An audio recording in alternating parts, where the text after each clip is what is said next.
Ya, induktif itu sampai kapanpun masih benar, maka itu dapat kesimpulan tidak pembuktian. Ya, dan pembuktian secara induktif yang seperti itu biasanya itu ditoleransikan dipakai untuk yang kelas rendah ya, matematika kelas rendah. Pertanyaannya adalah bagaimana, kan kita sekarang pembahasannya adalah untuk perguruan tinggi ya. Bagaimana misalnya kalau matematika itu bukan deduktif? Jawaban yang benar adalah akan muncul pertanyaan yang tidak ada habisnya. Betul? Nyata akan muncul pertanyaan yang tidak ada habisnya akan minta pembuktian terus. Nyata? Tapi kalau secara deduktif, karena berdasar dari rumus terdahulu yang sudah dibuktikan juga dengan cara deduktif, maka tidak ada lagi pertanyaan. Nyata? Setelah dibuktikan benar berdasar berdasar rumus-rumus pembuktian yang dahulu, dan itu sudah benar, ya sudah selesai. Tetapi kalau secara induktif, maka akan muncul pertanyaan-pertanyaan berikutnya yang tidak akan ada habisnya. Itu satu. Yang kedua, karena ini sudah deduktif dan sudah paten, gitu istilahnya ya. Udah kemudian matematika ketemu rumus sudah paten. Ini makanya matematika disebut dengan mata kuliah universal. Artinya semua rumus matematika itu boleh digunakan untuk ilmu-ilmu yang lain. Tadi Pak Sabrudin sudah menyampaikan ya, kalau misalnya tidak deduktif, maka rumus-rumus matematika bisa jadi tidak berlaku untuk mata kuliah yang lain, toh? Ya, tetapi kalau sudah deduktif, udah paten kan? Udah pembuktiannya sudah paten, udah tidak ada yang menggugat lagi, tidak ada yang berdebat lagi, tidak ada yang bertanya lagi. Oh, itu sudah benar, oke, silakan. Sehingga rumus matematika bisa digunakan untuk mata kuliah yang lain. Karena itu istilah lain matematika sebagai apa? Pelayan ilmu, toh?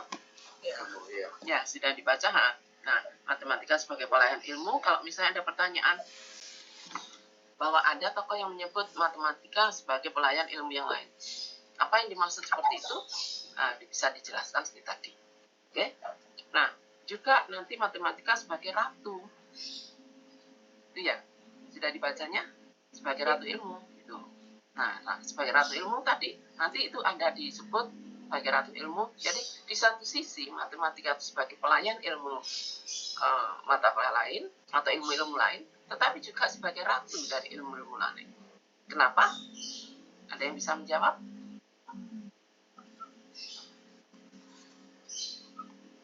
Pak Reno mau menjawab?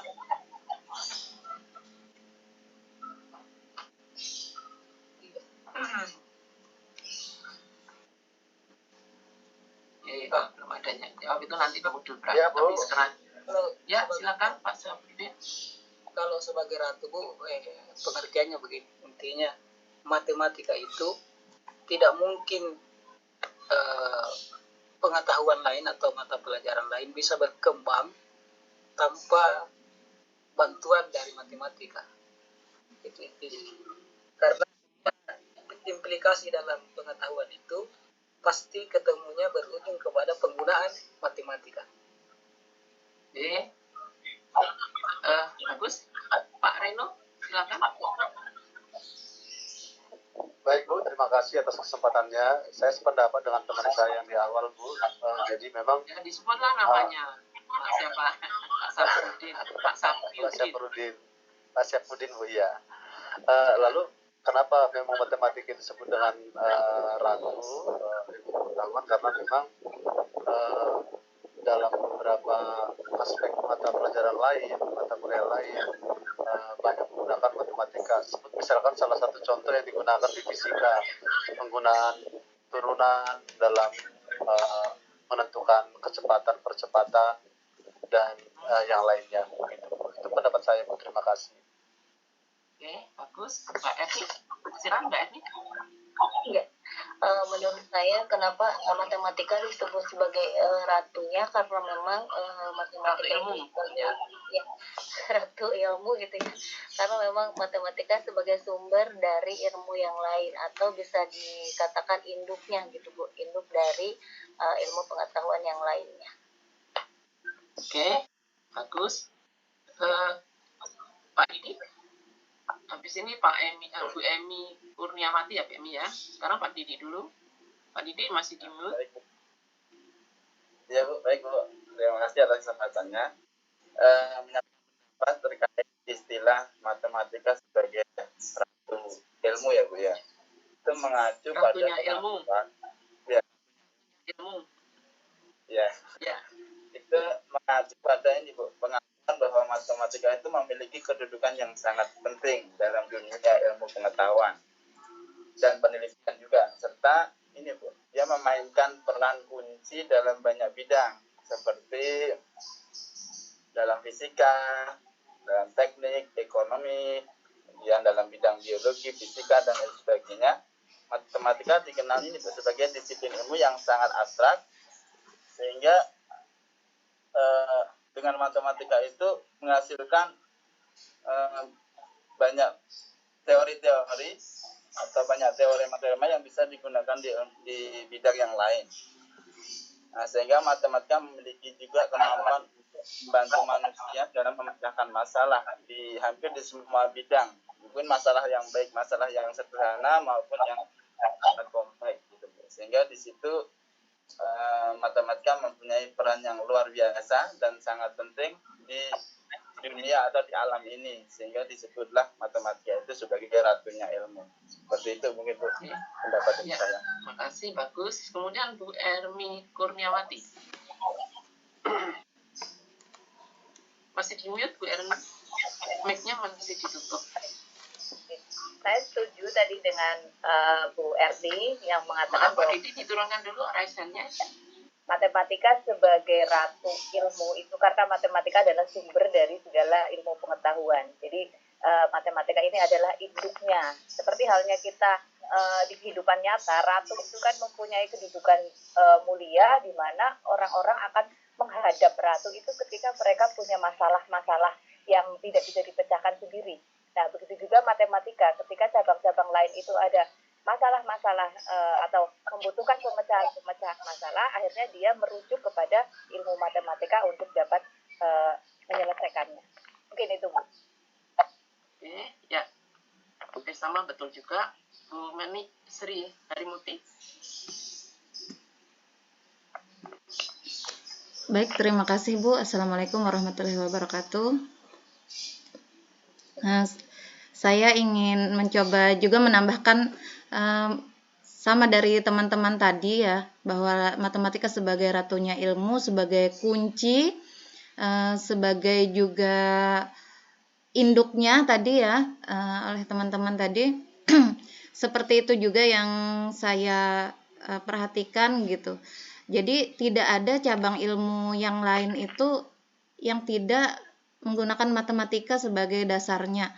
Bahkan dalam kehidupan rumah tangga seperti itu pasti ada diperlukan matematika, baik itu hanya taksiran atau menakar di dalam rumah tangga, sampai ke bidang ilmu-ilmu yang lain juga seperti tadi disebutkan Pak Reno dalam ilmu fisika gitu, juga dalam biologi, pertumbuhan tanaman, begitu juga dalam hal agama, khususnya di sini saya sebutkan agama Islam, ada menghitung zakat, menghitung warisan dan lain-lain. Jadi semuanya itu memang induknya dari matematika, sehingga memang sependapat dan sepakat sekali tadi matematika disebut sebagai ratunya ilmu. Terima kasih, Bu. Oke. Ya, sama. Antri juga ada Pak Wahyu, ada Bu Mary, ada Pak Kris. Pak Kris suara mulai tadi ya. Silakan Pak Kris duluan. Ya, Bu, saya juga coba tambahkan, dan saya juga sependapat sama teman-teman yang lain. Kenapa matematika sebagai ratunya? Karena kita dari awal sejak kita dibesarkan diajarkan untuk berpikir logis, kritis, dan hierarkis gitu, Bu.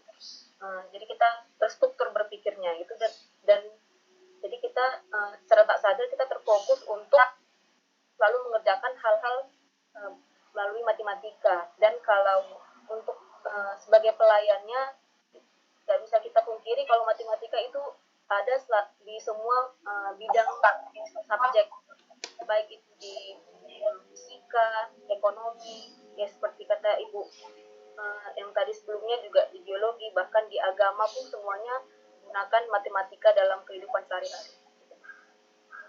Oke, ya bisa masuk juga.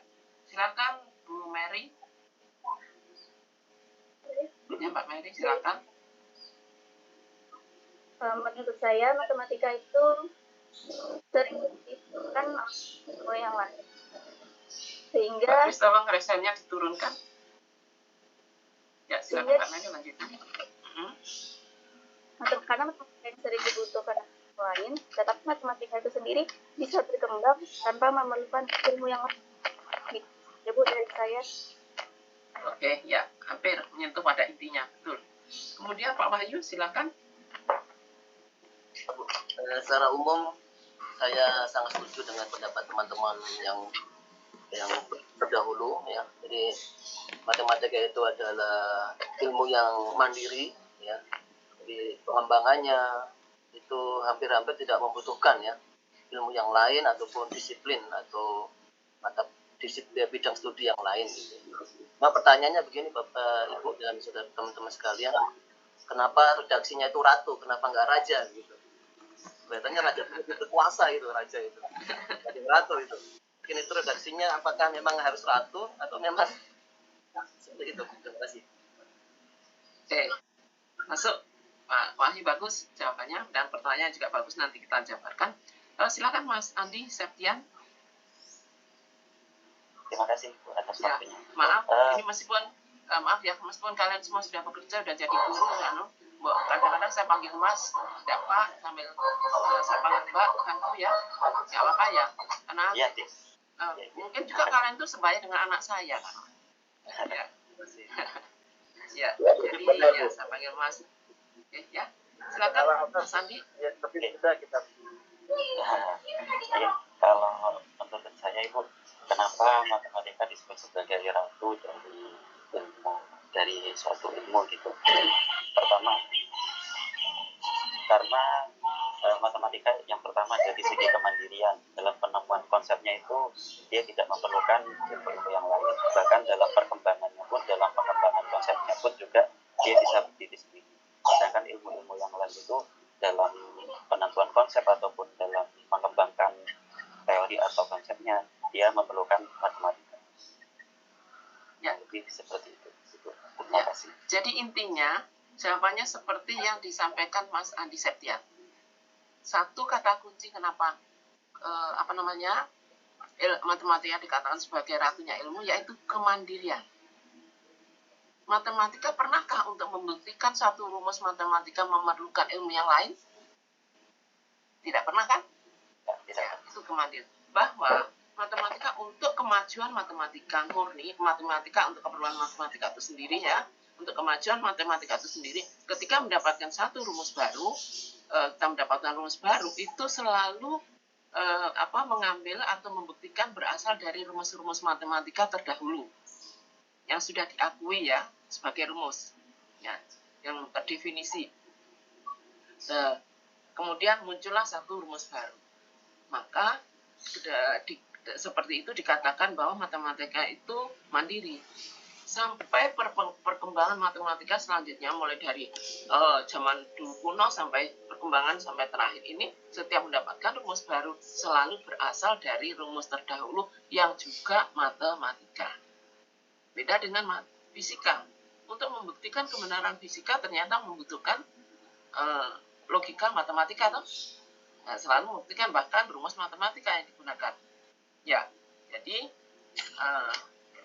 kenapa matematika dikatakan ragu? Di situ karena matematika termasuk ilmu yang mandiri, meskipun dalam perkembangannya ilmu yang mandiri selalu berasal dari rumus-rumus terdahulu yang juga dari matematika.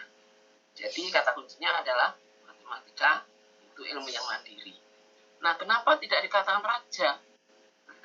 Itu istilah ya, karena tokoh yang pertama mencetuskan itu disebutkan sebagai ratu bukan raja, ya kita ikut aja, gitu ya. Nah, dan berbahagia ratu, kalau ratu itu dengan perempuan, ya yang laki ya terima aja gitu, bukan raja. Ya, jadi Kalau saya bukan. gitu. Ya, Mas Andi mau menambahkan? Andi Kalau Septian mau menambahkan?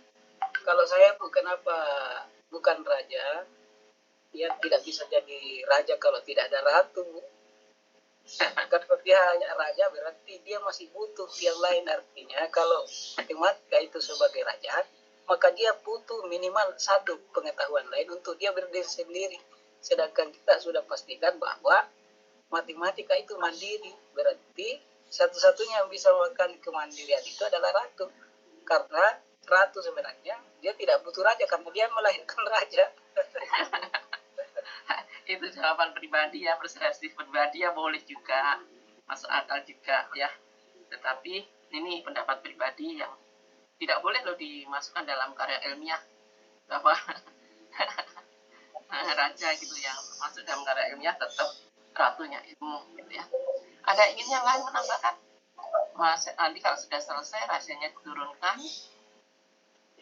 Iya, izin Bu. Ya, silakan. Jadi seperti kata Pak Sapiudin tadi ya Bu ya, namanya ratu kan dia perempuan bisa melahirkan ya Bu ya. Ya itu tadi melahirkan ilmu-ilmu yang lain, lalu dikelompokkanlah ilmu-ilmu yang lain tadi itu menjadi ekonomi, menjadi biologi, fisika dan lain-lain, berasal dari matematika tadi karena induknya di matematika. Seperti itu mungkin Bu. Semuanya itu hasil pemikiran kita secara logika aja ya. Oke. Ya, bagus. Jadi untuk modul 1 sudah tutup ya, dianggap yang lain kan bisa dipelajari sendiri ya. Oke. Kita masuk diskusi 2. Diskusi 2 itu nomor 1 tentang soal cerita. Sampai sekarang kalau saya membimbing TC1 TAPK itu masih juga yang menjadi masalah adalah kesulitan siswa untuk menerjemahkan soal cerita ke soal atau bahasa komunikasi sehari-hari, soal cerita ya, ke bahasa matematika. Nah, bagaimana sekarang Bapak Ibu menyikapi persoalan seperti itu? Di sini disebutkan seringkali soal cerita dan seterusnya, dan menggunakan apa? Nah, yang bisa berdasar pengalaman Bapak Ibu di sekolah, di kelas masing-masing, bagaimana metode yang tepat untuk digunakan dalam membelajarkan mereka tentang soal cerita untuk materi apapun. Silakan siapa yang ingin berkomentar. Maaf ini sudah kumpul semua ya. Kamu Pak Didik, ketua kelasnya atau teman yang lain bisa di screenshot untuk bukti laporan saya. Ya, difoto 3 kali ya nanti bukan saya. Sudah 3 kali. Oke. Ya, lanjut. Sekarang pertanyaannya adalah, berdasar pengalaman Bapak Ibu dalam kesuksesan membelajar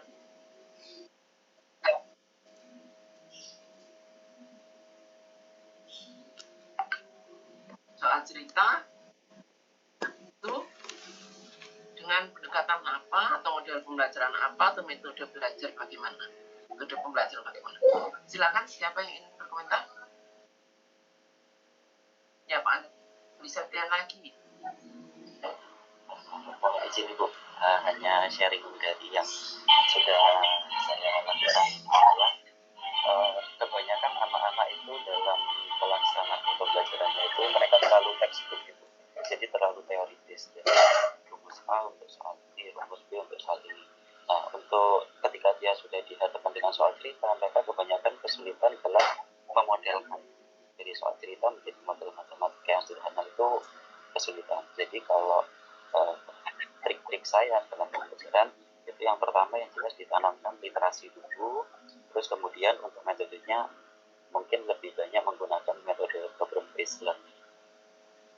Terima kasih. Oke, ini berdasarkan pengalaman pembelajaran di kelas atau dari buku atau dari logika Mas Andi sendiri? di kelas itu kan Jadi kebetulan pengalaman ya. iya kebetulan kelas saya kan sekolah saya kan biasa gitu Ibu. Jadi lebih enak gitu Waktu kalau itu, dibawa jadi biasa jadi menggunakan metode pembelajaran apa? problem lebih PBL. Problem based learning. Oke. Dan ada kendala? Waktu ya kendala mesti. Ya. Iya, ada waktu. Terus dalam penyusunan gitu Ibu, mungkin LKPD-nya itu juga memakan waktu juga. Ya, betul. Oke, nggak apa-apa ya. Tapi yang penting sukses toh. Siswanya bisa. Oke. Ya, Jadi untuk di beberapa terpancing untuk berpikir, untuk mengkonstruksi sendiri, menjawab pertanyaan tentang soal cerita. Ini hampir semua ASN. Saya mulai dari siapa ini? Oke, sebelahnya ya Mas Ismail ini mulai tadi belum bersuara, saya kira Mas Ismail Ajinur Fauzan. Silakan Pak Ismail. Ya, selamat pagi Ibu, selamat pagi teman-teman. Mohon maaf, ini juga saya sempat sedikit terlambat masuk karena ada kendala. Menanggapi yang tadi dari Pak Andi, sebenarnya saya sepakat juga pakai problem based learning, tapi jujur saya sudah mencoba berbagai, kadang-kadang untuk suatu materi itu berhasil, tapi untuk materi yang lainnya itu tidak bisa berhasil kayak gitu. Makanya Sama-sama soal cerita ya. Enggak, sama-sama soal cerita. Suatu materi berhasil, materi yang lainnya nggak berhasil kayak gitu. Nah, kalau pendapat saya sendiri, mungkin ini ada beberapa faktor dari pengalaman gitu ya, mengajar anak-anak di dalam kelas. Yang pertama memang intinya stereotip pada matematika itu waktu mereka kecil udah ditakut-takut ya, tanda kutip takut-takut, jadi kayak gitu ya, matematika tuh belajar besok matematika. Nah, misalnya kayak matematika itu wah gitu ya, akan masuk kurang. Lalu mungkin dari segi psikologis juga sekarang anak-anak kita karena stereotip anak-anak kita jadi kesulitan untuk nyaman dengan matematika gitu. Yang kedua juga karena masalah literasi ya Bu ya, saya kira kita memang menurut survei kan, menurut PISA yang dirilis sama OECD itu anak-anak kita kan jadi di Indonesia negara terbawah gitu ya Bu ya, untuk kemampuan literasi sepertinya ketika membaca teks itu anak-anak kesulitan menangkap inti. Saya pribadi jujur sampai sekarang kadang-kadang menerapkan beberapa sistem dan sulit juga, cuman dari awal pembelajaran biasanya memang saya bawa anak itu berpikir kan matematika lah, walaupun kadang-kadang SMP sudah ya tertentu untuk menjadikan matematika itu relatable gitu sama kehidupan sehari-hari kayak gitu sih. Sejauh ini kadang-kadang saya juga untuk mewajibkan mereka membaca bulan 1, lalu saya biasanya juga benar-benar memahaminya dan jadi dulu sebagai teman mereka gitu, karena sejauh ini mungkin saya juga mengakui saya pribadi juga dulu guru matematika saya dari waktu sampai SMA cukup menyeramkan ya Bu ya.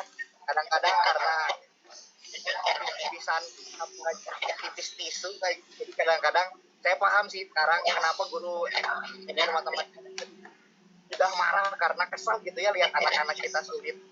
Tapi saya mencoba lebih banyak sabar, juga mencoba menjadi teman mereka, menjadi tempat bertanya mereka biar mereka juga itu pendapat saya. Ya, oke. Jadi itu kan salah satu soal cerita kan salah satu penyebab siswa itu merasakan matematika itu sulit gitu ya, sehingga jadi katakanlah momok begitu ya. Tapi tadi sudah diceritakan panjang lebar pengalamannya dan rasanya belum sukses betul ya untuk membuat siswa menjadi bisa, menjadi senang matematika ya. Nanti dicoba lagi. Oke, siapa yang merasa dulu tadi ya? Nurmiati tadi belum berusaha sama sekali. Nurmiati ya, silakan Mbak Nurmiati. Ibu, saya akan menceritakan tentang pengalaman dalam mengajar soal penyelesaian masalah di dalam kelas.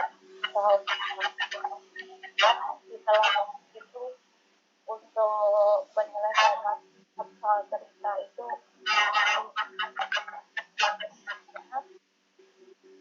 beberapa Suaranya saya putus-putus ya? perhatikan itu karena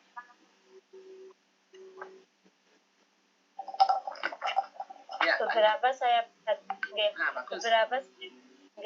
beberapa saya perhatikan itu karena memang literasi anak-anak untuk membaca juga sangat kurang, jadi pemahaman mereka tentang kalimat-kalimat di dalam soal cerita itu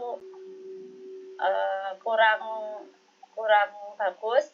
Nah, dari sana saya biasanya itu meminta anak untuk sering berkali-kali atau mengulang soal yang saya berikan, kemudian menerjemahkan atau mengartikan dari setiap kalimat yang terdapat di situ, bagaimana atau apa yang informasi yang ada, apa yang diketahui, kemudian tujuan dari masalah tersebut atau apa yang ditanyakan, kemudian dari apa yang diketahui itu bagaimana caranya untuk bisa menuju ke pertanyaan jawaban yang dimaksudkan. Nah, ini biasanya saya buat motivasi untuk anak bahwa matematika itu adalah menghubungkan masalah dengan tujuan atau penyelesaian yang ada di kehidupan sehari-hari, tidak sekedar di matematika saja. Nah, selain itu juga ternyata terutama beberapa waktu ini bahwa kemampuan anak untuk numerasi juga sedikit menurun dari tahun-tahun sebelumnya. Mungkin ini ya karena efek pandemi juga, kemarin anak-anak tidak maksimal dalam pembelajaran prasyarat sebelumnya, jadi itu saya perlu mengulang lagi untuk pembelajaran atau prasyarat yang sebelumnya. Dan mohon maaf, untuk di tempat saya memang harus anak-anak itu harus pelan-pelan dalam menyelesaikan masalah matematika, baik itu dengan soal cerita maupun soal konsep. Nah, untuk soal cerita sendiri atau kontekstual sendiri biasanya terkadang saya berikan di awal untuk ini beberapa masalah yang terkait dengan matematika dan sebagai untuk motivasi siswa bahwa matematika itu berguna dalam kehidupan sehari-hari atau dekat dengan kehidupan mereka. Oke, stop dah ya. Jadi intinya bahwa ditanamkan pada siswa kehidupan sehari-hari itu bisa diselesaikan dengan cara matematika. Nah, kalau kita mengertikan kepada siswa bahwa kehidupan nyata sehari-hari itu semuanya bisa diselesaikan secara matematika, pendekatan apa yang paling cocok? Pendekatan apa cocok? Ya, bahwa permasalahan sehari-hari yang bisa bermakna bagi siswa, ya, yang kemudian bisa dikerjakan secara matematika melalui satu proses namanya bahasa matematika, gitu kan? Perubahan dari bahasa sehari-hari menjadi bahasa matematika. Pendekatan apa yang biasanya dipakai? Pemodelan matematika bisa menjembatani atau menerjemahkan dari pendekatan pembelajaran matematika namanya apa? Problem solving. Realistic Mathematics Education, PMRI, Pendidikan Matematika Realistik Indonesia, ya. Nah, karena kehidupan realistik di lapangan ternyata bisa diselesaikan secara matematika. Nah, pendekatan yang benar untuk soal cerita ini adalah satu diantaranya RME, Realistic Mathematics Education. Nah, karena itu supaya mahasiswa itu, siswa-siswa yang kita ajar itu tahu bahwa persoalannya ini, persoalan ini ada loh pada diri saya. Artinya sesuai konteksnya atau bermakna bagi siswa, bisa jadi pendekatan yang dipakai ada pendekatan kontekstual teaching learning, ya. Oke. Terus selain itu apa? Apakah bisa dengan pembelajaran di lapangan? Kooperatif. Bisa nggak?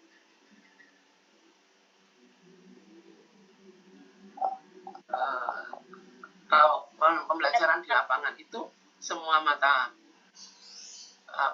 materi itu bisa, cuman memerlukan waktu ya.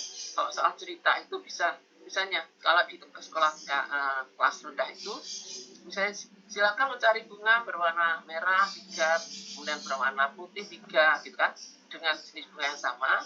Kemudian yang dapatkan berapa, ini dapat berapa, coba digabung. Atau misalnya bukannya kelas rendah, kelas ini. Nanti kan terjadi satu persamaan linear dengan 2 variabel, gitu kan? Ya, itu artinya mendapatkan satu soal cerita. Nah, setelah itu kemudian diajukan sebagai bahwa yang pertama dimisalkan E, yang kedua dimisalkan variabel Y, dan seterusnya. Melalui proses pengerjaan. Tetapi ketika pengenalan soal dalam bentuk cerita itu dianjurkan untuk soal itu yang kira-kira ada terjadi di siswa sehari-hari, di lingkungan sehari-hari, dan soal itu bermakna bagi siswa. Setiap kali kalau misalnya teman-teman itu membelajarkan matematika yang membuat siswa itu merasa bermakna, matematika itu bermakna bagi dirinya, dia tidak akan mengatakan matematika menjadi momok bagi dia, tidak. Jadi malah menjadi tantangan untuk dia rajin belajar. Oke, selanjutnya juga Diana memberikan komentarnya. Habis ini Mas Samyudin. Baru nanti Mbak Intan. Silakan Mbak Dian. Iya, terima kasih Bu. Menurut saya, anak-anak itu sering tidak bisa atau kesulitan dalam mencerna soal cerita karena yang tidak mereka alami. Misal, sekarang saya mengajar di SMP. Anak di wilayah yang petambak udang. Jadi, ketika ada soal di luar lingkungan mereka, itu mereka kesulitan karena mereka tidak pernah melihat, tidak pernah merasakan. Akhirnya, soal yang sama dengan materi yang sama saya rubah ceritanya disesuaikan dengan tempat mereka. Misal perbandingan senilai atau perbandingan berbalik nilai. Kalau di soal-soal pada umumnya kan pakan ayam, kemudian pakan ikan. Kalau di sini saya rubah menjadi pakan udang, seperti itu. Jadi mereka lebih, seperti itu ya Bu. Jadi lebih masuk gitu Bu, karena sudah mereka alami, sudah bisa mereka perkirakan, karena sudah mereka alami sendiri. Kalau di luar itu tentang perkebunan, luas kebun misalkan berbentuk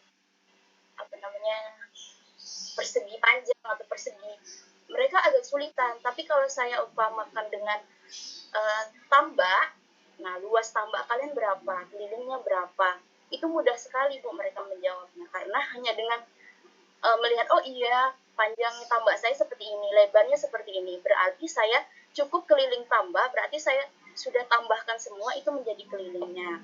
Seperti itu Bu. Kemudian kalau yang soal cerita panjang seperti misal mengukur tinggi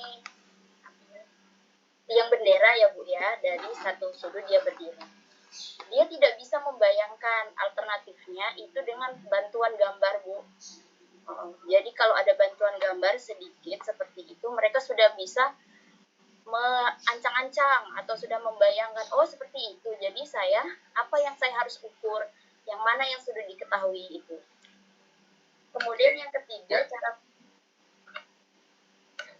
cara ketiga pendekatannya itu memang setiap materi itu tidak bisa hanya misalkan PBL saja atau inquiry saja, itu tidak harus berganti-ganti biar mereka tidak bosan. Dan salah satunya ini yang masih saya ingin teliti ya, bukan ingin teliti, masih mau diterapkan, itu memakai game, Bu. Banyak sekarang kan aplikasi-aplikasi game-game yang menarik. Nah, seperti itu. Misalkan di Bukit, itu mereka bermain game, tapi untuk memainkan game itu mereka harus menjawab satu soal, dan soal itu harus benar. Artinya kan mereka, kalau saya ini harus jalan di game ini, tidak dikalahkan dengan teman, berarti saya harus memecahkan soal ini. Nah, jadi itu salah satu motivasinya atau cara saya gitu ya. Oke, ya sudah cukup. Banyak sih yang belum apa ya. Pak Agus Salim Mas Baby. Oh, malah tidur. Mbak Intan lah, Mbak Intan, silakan. Terima kasih, Bu. Tangannya diturunkan ya tangannya. Mengenai kesulitan siswa dalam menyelesaikan soal cerita, untuk yang saya alami itu, yang pertama, ya seperti yang sudah disampaikan teman-teman tadi, siswa tidak terbiasa dalam membaca bacaan yang panjang. Jadi, cara saya mengatasi itu dengan menggunakan model pembelajaran kooperatif. Jadi, siswa itu saya paksa untuk membaca soal ceritanya dengan saling membantu satu sama lain. Ya. Sebentar, model kooperatif itu kan banyak jenisnya. Apa STAD, STAT, apa DGT atau apa? Ya, maksudnya model pembelajaran kooperatif apa? Yang TGT. TGT. Ya, lanjut. Kemudian untuk kesulitan yang kedua itu siswanya sama seperti yang disampaikan sama Ibu Diana, masalah-masalah yang sering disajikan di buku paket itu tidak familiar dengan yang dialami sama siswa. Misal kayak di buku paket materi presentase, itu kan menggunakan contoh pajak. Nah, siswa SMP mana yang membayar pajak? Iya, itu namanya tidak realistik ya.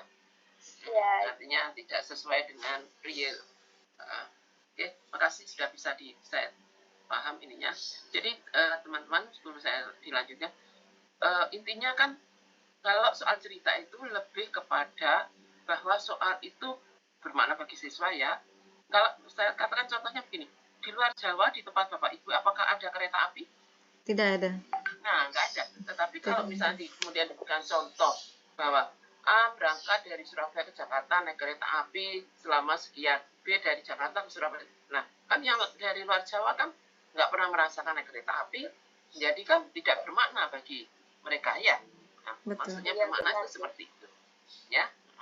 Lanjut, Pak Agus Salim. Halo, Pak Agus Salim. Saya Ya, sudah, silakan Pak Sabluddin.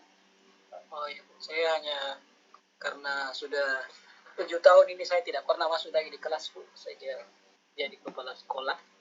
Tapi saya bercerita tentang pengalaman supervisi saya di 3 jenjang berbeda, SMA, SMK dengan SMP. Ini permasalahan yang rata-rata saya lihat kalau anak peserta didik yang di daerah saya ini, mereka yang paling tidak bisa itu adalah memodelkan sebenarnya bahasa Indonesia yang ada di dalam soal itu ke dalam model matematika. Itu yang paling sulit. Kalau saya runut analisis baik-baik, ini anak-anak tidak dibiasakan sejak dari kelas awal pemisalan yang dalam bentuk informasi yang diterjemahkan ke dalam aritmetika. Jadi misalnya kalau ada penyiku dari sudut A atau pelurus dari sudut A, kemudian yang dikombin dengan beberapa cerita lain, mereka biasanya bingung dia mau mulai dari mana ini. Anak-anak itu dia mau mulai dari mana. Mungkin ada anak sebagian yang tahu tentang rumusnya, tapi untuk memulainya dari mana itu yang sulit. Dan itu yang guru juga kayak kadang dia sulit juga untuk paparkan kepada anak bahwa seperti ini memulainya. Jadi saya selalu sampaikan kepada guru-guru saya itu, Bu, biasakan sejak dari awal, dari sejak kelas 7 bahwa ini pemodelan dan penguasaan kepada rumus-rumus itu diulang-ulang berkali-kali, dan mereka terus dituntun baik-baik. Maksudnya dituntun, kalau boleh dia dituntun satu persatu di mana kekurangannya.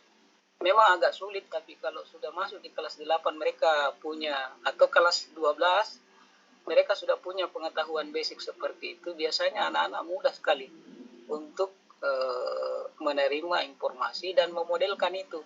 Karena itu persoalan intinya. Ditambah lagi kalau anak-anak kita ini yang saya lihat di daerah kita ini, di daerah saya pribadi di Sulawesi Barat, Bu, memang kurang dalam kemauan membaca, sehingga pengetahuan literasi bahasanya saja mereka kadang tidak tahu apa yang dimaksud di dalam, apalagi kalau dikombinasi dengan soal-soal yang ada dalam buku cetak yang penerbitnya dari Jawa, penulisnya dari Jawa. Itu biasanya memang sulit. Maka saya biasa bilang ke teman-teman guru di sini, itu yang seperti itu sebenarnya tinggal kita guru-guru ini memodifikasi soal itu supaya sesuai dengan konteks kedaerahan kita. Kalau boleh, ya kearifan lokal saja yang diceritakan di dalam. Ya, betul. Jadi, ya, betul. Jadi, kenapa itu sampai muncul etnomatematika itu karena itu ingin menonjolkan kearifan lokal kan, ya. Dan itu yang khususnya luar Jawa yang merasa bahwa buku cetaknya tidak sesuai dengan kearifan lokal itu bisa mengubah sendiri, bahkan sebagai bantuan istilahnya scaffolding, ya, bantuan sementara, diubahlah menjadi bahasa daerah masih sementara, ya. Jadi mohon maaf ya, yang memang karena guru-guru yang luar Jawa itu mungkin sering menggunakan bahasa daerahnya, tetapi kemudian bahasa Indonesia dengan ejaan yang benar menjadi kesulitan siswanya itu, ya. Jadi di awal mungkin dibantu dengan bahasa daerah, tetapi kemudian diartikan juga ke bahasa Indonesia yang benar. Tuh, ya, tuh. Untuk teman-teman yang dari luar Jawa, memang tidak adil ya kalau misalnya semua banyak buku yang pengarangnya orang Jawa, penerbitnya di Jawa, ya. Karena itu seringkali pemerintah mengadakan workshop untuk pembuatan buku ajar itu juga mengundang dari luar Jawa. Itu yang dimaksudkan seperti itu. Oke, Mbak Sari Mulyawanti, ya. Mulai tadi belum ada suara ya, jadi silakan sekarang. Jadi yang sudah pernah saya terapkan di kelas, salah satunya mungkin mencoba melakukan diagnostik, Bu. Karena kan untuk sekarang kurikulum pendidikan yang terbaru, kurikulum Merdeka kan ini mengharuskan dan guru itu untuk melakukan identifikasi awal, melihat bagaimana kemampuan siswanya, apakah minat atau bakatnya seperti apa. Tapi kalau dari matematika mungkin terkhususkan di bagian kemampuannya. Kemampuannya nanti akan dikelompokkan yang tinggi, sedang, dan rendah. Dan setelah itu dari kami yang sudah ada pelatihan di tempat kami, ini dari tinggi, sedang, rendah itu juga perlakuannya berbeda, seperti mungkin dari kontennya atau mungkin dari medianya ataupun prosesnya. Untuk matematika yang sudah pernah saya coba itu adalah dari kontennya. Mungkin kalau dari kelas rendah, kami membuat LK-nya itu lebih terperinci bagaimana strategi langkah-langkah mengerjakan suatu soal cerita. Misalkan ketika soal rendah memang anak butuh sekali bimbingan. Jadi di dalam LK-nya mungkin anak lebih mengisi bagian-bagian kosong. Kami guru sudah menuliskan bagaimana langkah-langkahnya. Untuk yang kelompok yang sedang mungkin ada bagian yang mana anak mengisi, ada mungkin bagian yang hilang. Dan begitu pula yang tinggi, maka sudah bagian dihilangkan dan anak yang kelompok ini sudah hanya digunakan pada contoh mungkin misalnya sudah begitu. Oke, dah ya bagi waktu ya waktu dengan namanya yang ingin ini Bu Erni Kurniawati ya, Mbak Erni, silakan Mbak Erni. Baik, Pak Agus, maaf Pak Agus 2 kali saya panggil Pak. Suara tadi gimana Pak Agus? Iya, tadi terpental Bu, terpental ya. Bentar ya, habis Mbak Erni ya. Silakan. Terpental baru masuk lagi Bu. Ya, silakan Mbak Erni. Menyambung dari Bu Sari tadi, jadi memang kita di sekolah-sekolah itu sudah menerapkan kurikulum merdeka, di mana pembelajarannya adalah pendekatannya pembelajaran berdiferensiasi. Jadi kita bagaimana mengakomodir kebutuhan-kebutuhan siswa yang beragam.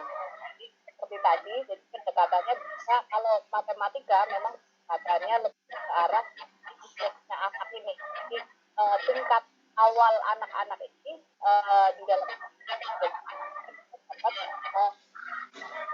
kompokan berdasarkan tadi kata Bu kita melakukan kapasi. Nah, kapasi masing-masing kelompok ini ketika rendah, jadi tentunya berlakukan seperti ini. Nah, itu tantangannya memang ketika kelas sangat heterogen itu kita akan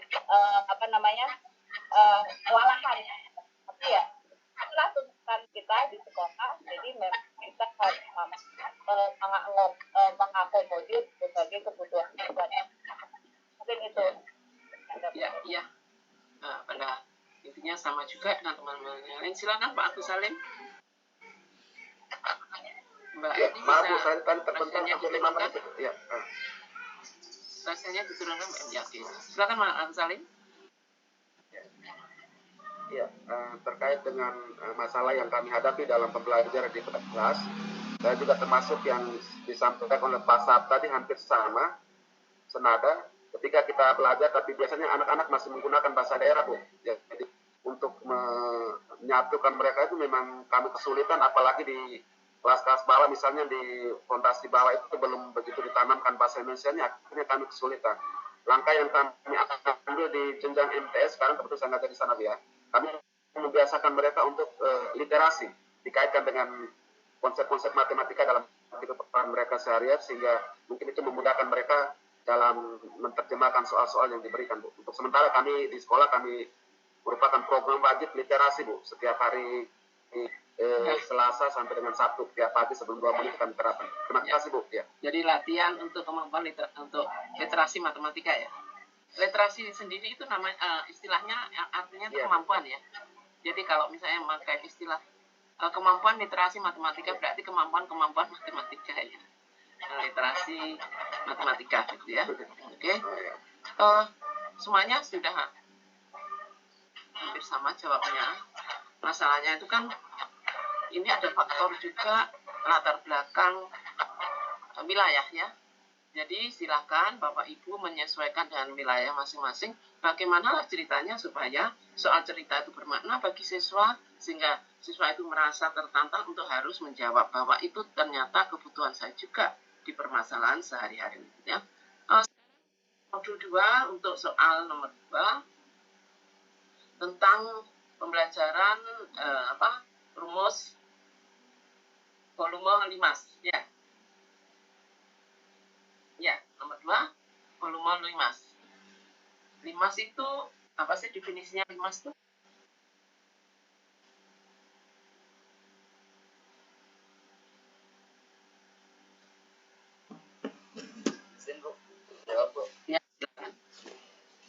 kalau menurut saya definisi limas itu merupakan bangun ruang yang dibatasi oleh alas yang berbentuk segi N, bisa segitiga, bisa segi 4, segi 5, dan lain-lain, dan memiliki sisi tegaknya berbentuk segitiga sebanyak N yang berpotongan pada satu titik. Oke. Kalau dasarnya itu segi N-nya itu lingkaran apa namanya? Tabung. Berarti 5 dan disebut nama kerucut, lain sorry. kerucut. Kerucut. Apa? Bisa kerucut, bisa. Itu disebut limas lingkaran dan diberi nama kerucut. Ya. Untuk menjelaskan bagaimana menghitung luas volume benda yang berbentuk limas. Teman-teman bagaimana? Apakah secara laboratorium atau praktek itu mengisi pasir, ataukah dengan cara membuka atau alat peraga dan sebagainya? Silakan Bu Agus Salim lagi. Silakan Pak Agus Salim. Bagaimana membelajarkan volume limas? Ini Pak Agus Salim, apa tidur lagi ya ini? Bu Grace dengan Bu Mary kayaknya belum pernah berbicara, Bu. Bu Mary sudah tadi, Oh, tapi sekarang nggak ngerasain. Ya? oh. Siapa yang belum pernah? Ayo rasain. Bu Mary sudah. Bu Yusrida sudah, Bu. Bu Yusrida siapa? Mana? Ayo mana? Saya Bu Kris. Ya. Yuris. Oh iya, Yurida itu belum. Nanti ya Mbak Ermi ya. Ya, bagaimana pengalaman Bu Yurida atau membaca buku lah kalau tidak pernah mengajar menjelaskan tentang volume limas.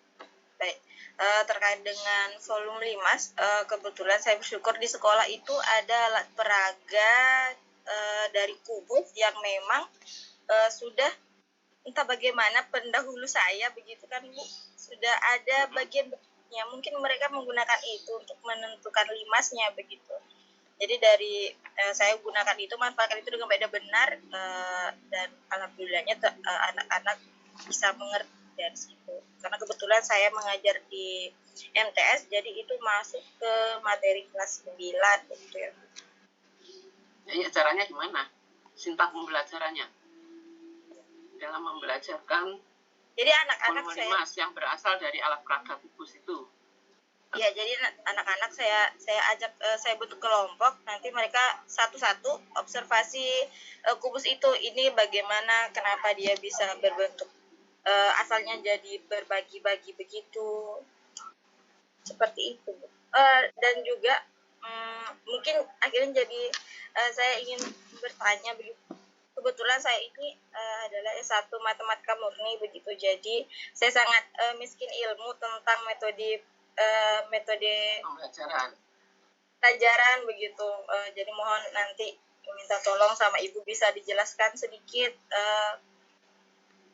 secara ringkas bagaimana metode pembelajaran pendidikan matematika itu sendiri. Oke, saya sekarang minta bantuan teman-teman menjelaskan volume limas dengan yang tersedia alat peraganya kubus, yang itu kubus itu bisa terdiri dari beberapa limas kan? Ya, baik secara gambar maupun secara alat peraga yang dibuka, begitu Bu Yusrida? Iya benar Bu. Ya, bagaimana cara membelajarkannya? Ya, ini siswa diminta praktek langsung, ya, atau bagaimana? Silakan siapa yang ingin membantu bagaimana menerangkan volume limas dengan alat peraga kubus yang ada. Ya. Pak Fikri? Udah. Muhammad Fikri belum pernah ya? Mana orangnya? Mana yang Muhammad Fikri? Yang saya Bu, kedengaran suaranya Bu. Nah, tapi orangnya mana nih? Pak Nathan itu juga belum pernah ya bersuara. Pak Nathan Prasetya. Ayo berpendapat dong. Ya silakan Pak Fikri. Jadi untuk pelajaran tentang volume limas itu saya di kelas ini kebetulan limas ini ada di dalam kelas 8 kedua. Jadi biasanya siswa-siswa saya ini saya lakukan praktik seperti yang disampaikan tadi. Jadi mereka praktik di luar mengisi pasir. Dengan saya berikan pertanyaan nanti beberapa poin. Yang pertama poinnya berapa banyak pasir yang dituangkan ke kubus menggunakan limas itu. Nah limas ini itu sudah dibuat sedemikian sehingga tingginya itu setengah dari tingginya kubus. Dia selalu anak-anak akan melihat hubungan limas karena menurut saya untuk juga yang ada dalam modul itu bahwa untuk anak-anak kelas 8 itu masih bersifat semi konkret ya, belum terlalu abstrak. Jadi pembuktiannya menurut saya sangat praktik-praktik sehingga bisa menarik juga bagi. Terima kasih. Maksud saya bagaimana langkah-langkah belajarkan siswa untuk menghitung volume limas dengan alat peraga kubus. Kalau saya begini, biasa. Oh ya, jadi kalau untuk menghitung volume limas, menentukan volume limas dengan kubus, maka alat peraganya ada 2 Bu. Saya gunakan kubus dan 1 limas. Yang tinggi limasnya itu setengah dari tinggi kubus. Kemudian anak-anak sintaksnya anak-anak praktik mengisi kubus itu hingga penuh dengan menggunakan limas. Nanti akan terlihat berapa kali limas mengisi kubus. Dari proses itu saya berikan mengisi berapa limas itu? Hampir. Sebentar ya, ada telepon sebentar ya. Ya, halo. Agak sulit dipahami itu. Ya. Pakai pasar. Belum. Saya biasa ini kan saya ngajar nih, lagi ngajar di Pasca. Jadi belum buka lagi WA-nya. Iya, Bu. Ya.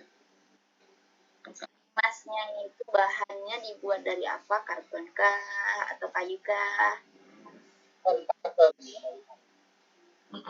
Terus itu tadi prakteknya siswa mengisi diisi pasir ya, di pasir penuh gitu ya, penuh kemudian dituangkan ke kubus. Ada berapa kali pasir dituangkan sampai kubus penuh gitu? Gitu Bu, iya Bu.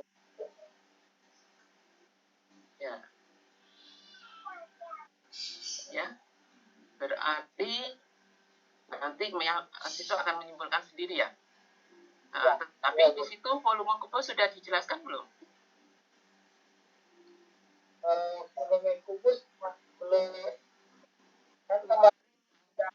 Menjelaskan volume kubus atau menjelaskan volume limas? Mana dua? Harusnya balok dua. Kubus dan balok sudah putus.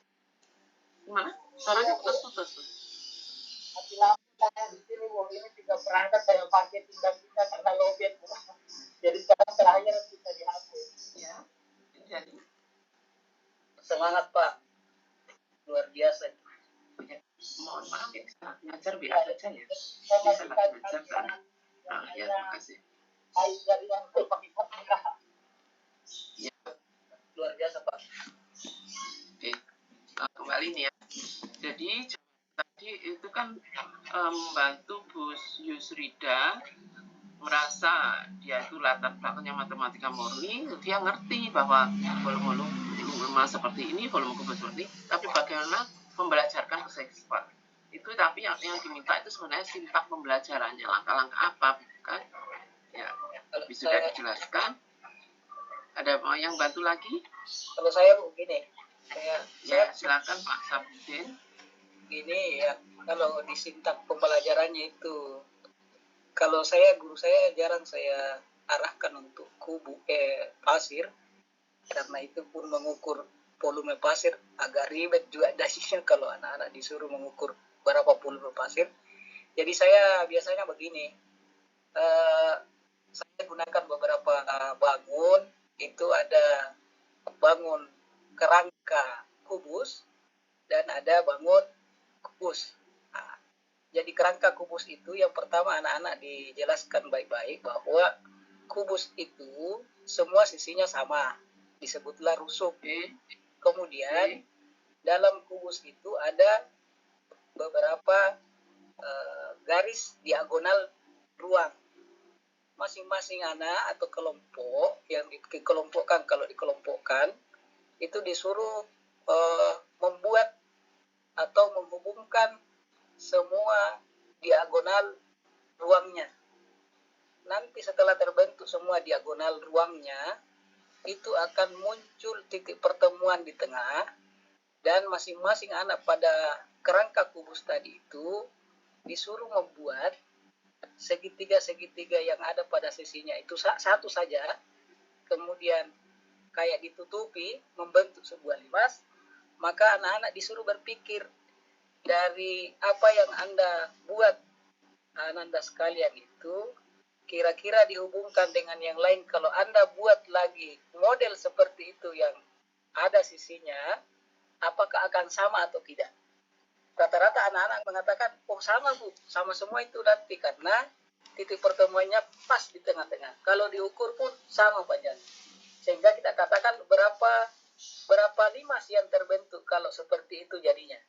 Nah, maka anak dia akan menghitung bahwa 1, 2, 3, 4, 5, 6. Maka disimpulkanlah kira-kira menurut anak-anak sekalian, ini volume kubus dengan 6 itu bagaimana perbandingannya? Oh, berarti Pak, 1 kubus ini terbentuk di dalamnya 6 limas. Maka dituntunlah anak-anak bahwa 1 limas ini sebenarnya kalau volume kubus itu sisi pangkat 3, maka dikatakanlah bahwa satu bagian dari seluruh volume kubus. Dituliskanlah karena 6 limas yang ada di dalam berarti 1/6 dari volume kubus yang ada. Jadi itu biasanya anak-anak muda, daripada, karena saya juga pernah melihat guru yang menggunakan itu pasir. Namanya anak-anak ada yang biasa kritis. Bagaimana caranya mengukur ini volume pasir, Bu? Apa yang digunakan? Karena kalau kita ukur dengan volume itu, pasti kita akan membuat 6 limas yang seperti itu, baru dituangkan ke dalam kubus yang satu. Dan itu akan tidak terlihat bahwa ini bagiannya limas 1, limas 2, limas 3 kalau sudah dikasih masuk dalam sebuah bangun kubus itu. Jadi saya lebih gampangnya menggunakan itu penarikan diagonal-diagonal, kemudian dari diagonal yang terbentuk itu dibuatlah satu bentuk limas dengan dibandingkan dengan yang lain. Begitu barangkali. Tapi pakai gambar ya? Jadi ya, menerangkannya pakai gambar. Bisa pakai gambar ini? Ya, dipadu, Bu. Ada gambar di papan tulis dan ada kerangka kubus yang ada didemonstrasikan di anak-anak dengan kalau gambar itu berarti semi abstrak ya, sudah ya. Kalau tadi yang kalau pasir itu kan real ya, artinya tidak abstrak sama sekali gitu. Kalau sudah masuk gambar berarti sudah semi abstrak ya. Apa sepanjang siswanya bisa menangkap ya. Ada Pak Wahyu di situ, silakan Mas Wahyu Heri Setiawan. Siap Ibu, saya Wawan Bu ya. Kalau menurut saya, jadi kita siapkan saja kubus yang berisi air, misalkan setengah penuh atau 3/4-nya. Kemudian kita masukkan saja ini, limasnya ke dalam wadah yang sudah berisi air tadi. Sampai betul-betul limas itu terbenam ya. Dan tidak mengganggu permukaan airnya. Dan pastikan air yang tumpah itu ditampung dan cukup banyak sehingga volume yang tersisa dalam wadah itu akan sama dengan volume limas. Kemudian kita ukur tuh volume air yang tumpah. menggunakan, ya kita bisa menggunakan apa ya, mengukur air yang tumpah itu dengan menggunakan gelas ukur misalkan ya. Nah, kemudian kita ukur berapa cc atau mililiter. Nah, kemudian nanti kita masukkan itu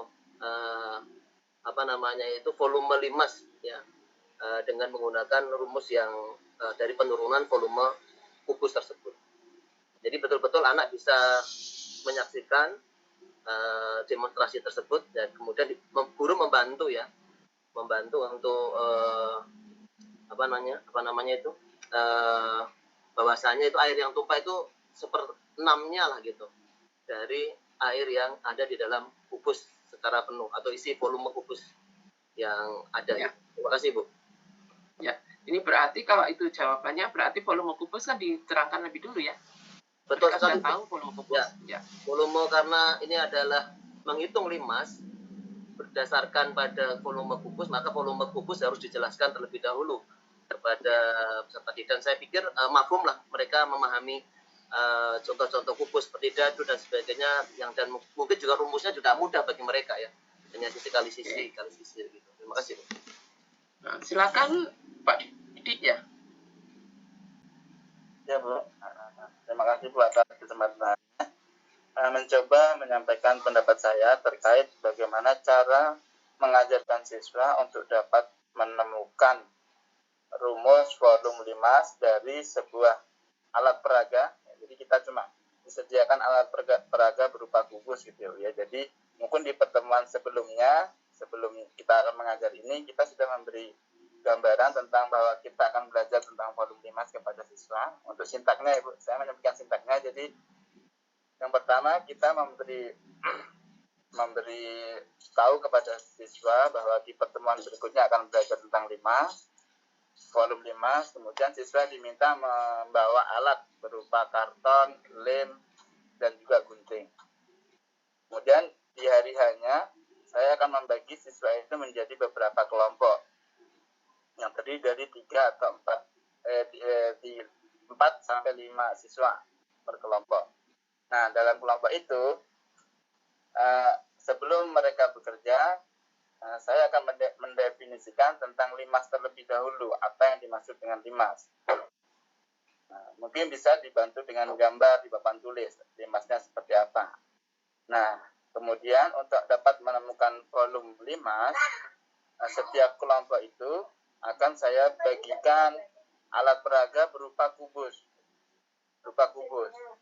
Nah, kemudian setiap kelompok itu diberi tugas untuk membuat limas satuan, di mana alasnya itu sama dengan sisi dari kubus yang ada, dan tingginya sama dengan setengah panjang rusuk kubus.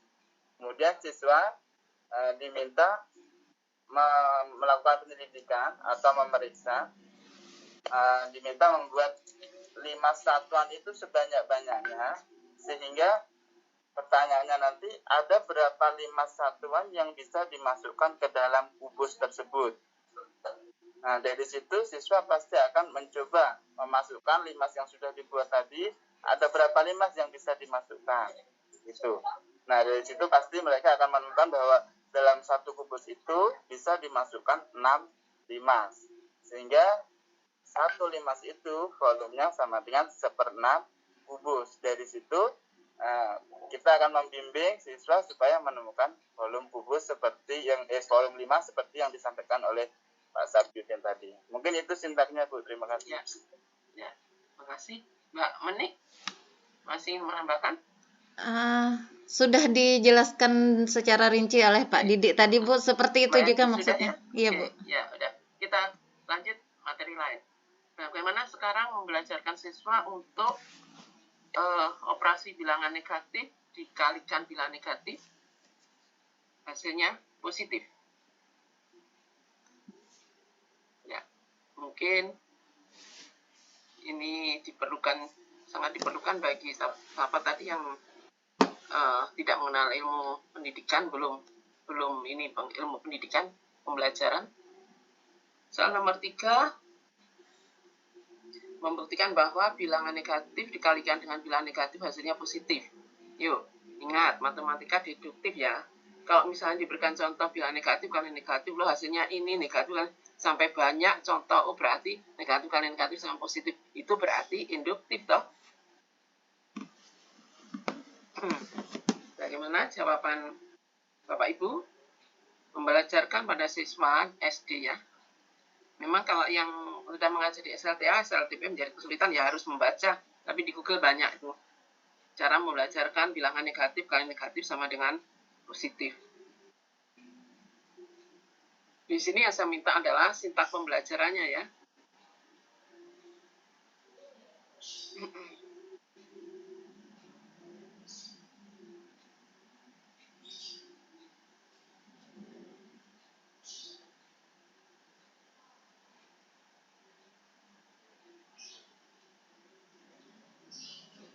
Siapa yang ingin menyampaikan?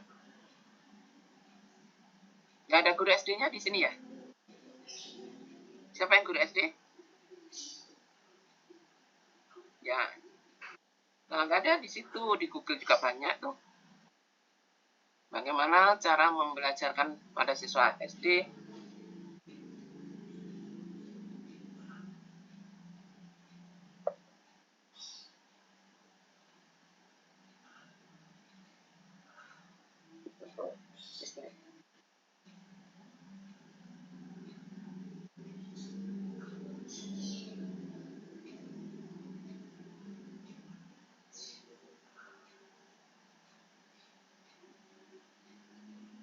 Silakan Bu.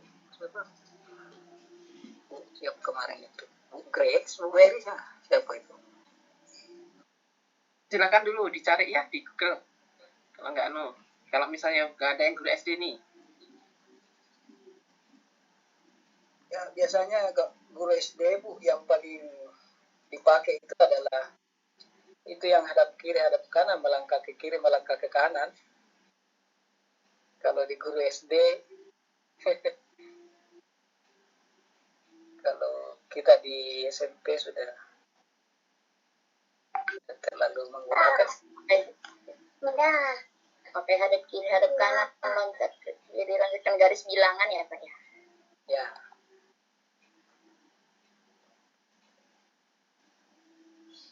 Kemarin yang jawab begitu. Budiana. Saya. Budiana ya? Itu kemarin. Budiana ya? Siapakah itu? Saya, Pak. Bukan Pak, yang loncat kanan. Bu Isan. Oh, kita. Ya.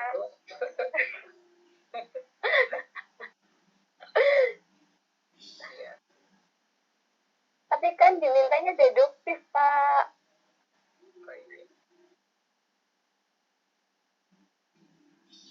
Yang guru SD dulu nanti disambung. Anak SD secara deduktif apa bisa ya? Iya kan, mintanya deduktif, jadi yang loncat kiri, loncat kanan itu kan Saya kira Pak Agus Salim juga pernah ngajar di SD lama, baru ke SMP. langsung kayaknya SD, kuliah S2-nya ya. sama dengan Bu Intan, sama dengan Bu Intan Perhatian sekali.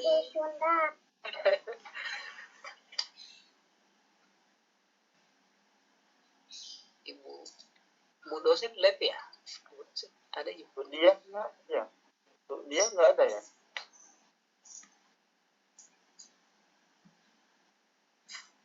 Bu dosen lab ya Pak. Pak Ketua kelas. Iya, nggak ada dulu. Terpental ya mungkin ya. Pak Ketua kelas bantu jawab. Itu Bu Ya, Bu misalnya belum ada Pak. Pak Sam, siapa kemarin yang komentar itu apa itu? Saya punya itu. Di mananya yang tidak bisa kalau apa itu? Ada yang Budiana kayaknya yang tanya saya di mananya sulitnya membelajarkan kalau lompat ke kiri. Lompat ke kiri, lompat katak itu ya, lompat ke kiri, lompat ke kanan. Yang hadap kiri dulu baru melangkah ke belakang. Iya. Kayaknya itu lebih ini ya, lebih kontekstual ya, ketika menyuruh anak-anak ke depan terus lompat kiri lompat kanan. Ya. Yang dari permasalahan kemarin itu kalau misalnya dari satu satuan menjadi 5 satuan, dia menghadap ke kiri, baru melangkahnya ke belakang, dia melangkah atau melompat. Nah, itu saya pakai kali 5, lompat 5 ke belakang itu biar dapat sama yang terus ya kalau lompat ke belakang 5 kan nanti anaknya jatuh. Ya, dengan bantuan apa? Dengan bantuan alat kecil tangga ya. di luar senang ya kalau mungkin. Kalau ada ini ibu, ada nih ibu, kembali masuk. Oh, ya, Putri, ya saya mencoba menjawab. Ya, silakan. Jadi, tapi ini dengan cara deduktif, Bu, ini dengan cara yang dulu diajarkan guru saya SD. Jadi, kita mau mengalihkan bilangan, misal bilangan minus 4 kali 2. Itu bilangan pertama, itu kita bikin kesepakatan mahasiswa. Kalau bilangan pertama itu positif, maka siswanya harus menghadap ke kanan, menghadap ke garis bilangan yang positif. Kalau negatif, siswanya menghadap ke kiri, menghadap ke arah bilangan yang negatif. Terus untuk bilangan yang kedua, kalau bilangannya positif, maka siswanya berjalannya ke depan. Kalau bilangannya negatif, maka siswanya berjalan ke belakang. Dan kedua. Jadi kalau semisal minus 4 kali 2, minus 4 kan negatif. Siswanya menghadap ke kanan. Terus juga 2, itu kan positif. Jadi siswanya melangkah hanya 2 langkah sebanyak 4. Nah, dia menghadapnya ke negatif, terus jalannya ke depan, jadinya bilangannya negatif. Terus kalau Tapi bilangannya ini sebentar, Mbak. Mereka itu jalan ke depan, jalan ke belakang hanya tahu bahwa positif dan negatif. Tapi mereka apakah sudah tahu konsep perkalian? sudah Konsep perkalian itu apa? penjumlahan berulang. Jadi siswanya sudah tahu bahwa perkalian itu kan penjumlahan berulang. Jadi kalau misalnya maju berapa kali ya, untuk berapa kali ya, nanti hasilnya positif ya. Itu bukan induktif itu sebenarnya, itu kan alat peraga real ya. Itu perumpamaan. Karena apa? Kalau misalnya masih siswa SD sudah dijelaskan dengan cara konsep perkalian negatif kali negatif dapat positif, itu perhitungannya atau pembuktiannya kalau secara induktif itu kan pemisalan. Ya, misal K adalah bilangan positif, maka K-1 adalah bilangan negatif gitu ya. Atau K-1 misalnya K sama dengan bilangan positif, kemudian berarti min K sama dengan negatif juga. Ya, dan seterusnya. Perkalian itu menjadi benar, kalau K plus 1 benar, maka K benar, maka K plus 1 menjadi benar. Dan dibuktikan secara induktif. Itu kalau secara induktif. Dan itu bisa dicerna oleh siswa minimal SLTA. Ya, toh? Ya, dan bagaimana sekarang membelajarkan ke SD? Nah, itulah langkahnya. Pakai alat peraga yang nyata. Apakah pakai gambar kata dengan garis bilangan ya? Apakah siswanya suruh memperagakan maju mundur dan seterusnya. Ya. Tetapi itu bukan induktif loh. Itu adalah pembelajaran menggunakan alat peraga real. Ya. Tapi kalau diminta untuk membuktikan secara induktif, ya itu pemisalan itu. Misalnya K bilangan positif, maka min K bilangan positif, bilangan negatif. Nah, bagaimana K kali min K apakah positif? Nah, min K kali min K apakah positif? Gitu. Kan ada langkah-langkah. Jika K benar, maka K plus 1 juga benar, gitu kan? Oke. Terakhir untuk modul 2 yaitu bahwa pembelajaran matematika itu bersifat hierarkis. Apa yang bisa dijelaskan tentang itu? Membelajarkan matematika itu bersifat hierarkis. Mana komentarnya? kan sudah menjawab semua. Iya. Hmm. Iya. Pak Muhammad Fikri yang memberikan Ya, baik, itu Bu. Pak Muhammad Fikri. Mana nih gambarnya Muhammad Fikri? Dulu kalau saya kasih gambar yang kayaknya suara Bu.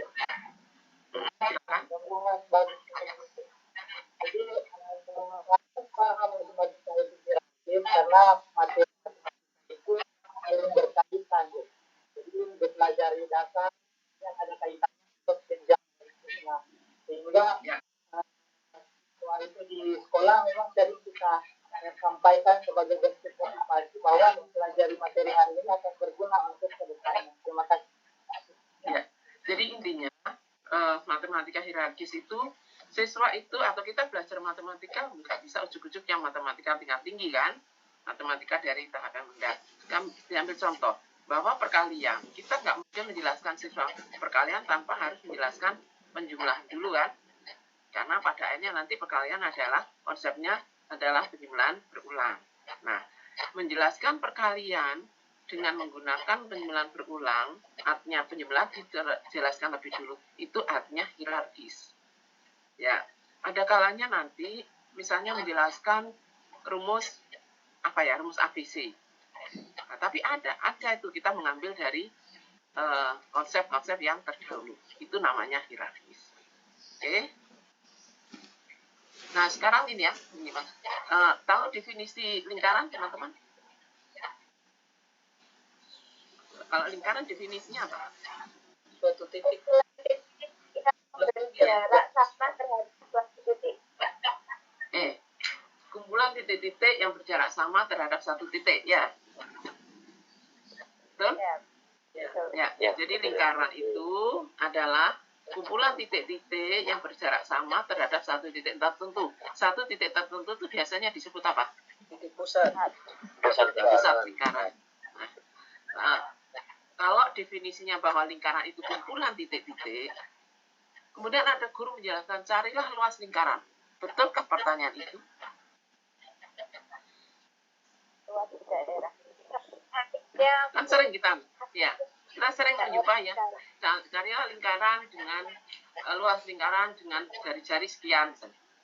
Seharusnya definisinya Bu, luas daerah permukaan yang terbentuk di antara titik-titik kalau mau dihubungkan dengan terlalu panjang itu. Jadi kalau berikan pertanyaan, carilah luas daerah dalam dari lingkaran, ya toh? Ya. Kalau luas kan enggak, ya betul.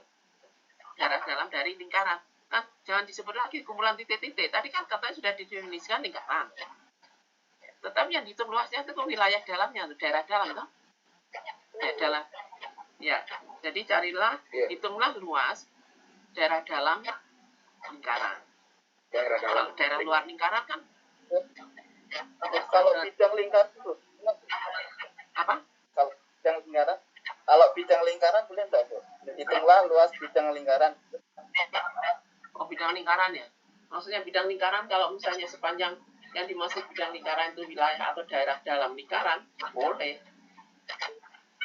Nah, kalau saya agak sedikit, kalau kita mengatakan daerah dalam lingkaran, titiknya termasuk atau tidak, Bu?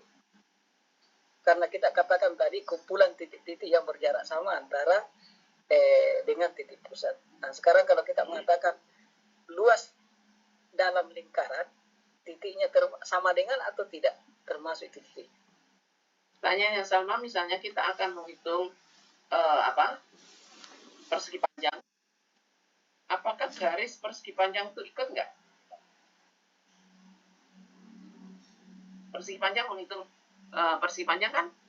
Ya, luas daerah persegi panjang kali lebar tuh. Apa garis itu? Intinya kan namanya garis itu kan kumpulan titik-titik ya. Apakah pada garisnya itu ikut? Ya. Nah, ini juga yang dihitung kan daerah dalam lingkaran. Tapi kenapa tidak dikatakan Bu, daerah dalam persegi panjang, Bu? Karena persegi panjang itu yang sudah nampak ya pembatasannya itu harusnya juga disebut ya daerah wilayah dalam persegi panjang gitu ya, tapi kurang umum ya. Makanya ya makanya ada istilah bidang tuh Bu. Bidang lingkaran. Berarti ada perjanjian dulu. Maksudnya misalnya menghitung lingkaran yang dimaksud lingkaran itu adalah daerah dalam dari lingkaran. Iya, iya. Luas persegi panjang berarti daerah dalam dari persegi panjang gitu ya. Persegi panjang. Nah, jadi ada perjanjiannya begitu. Yang jelas batasannya itu adalah kumpulan titik itu, tapi tidak termasuk dalam luas yang dimaksud.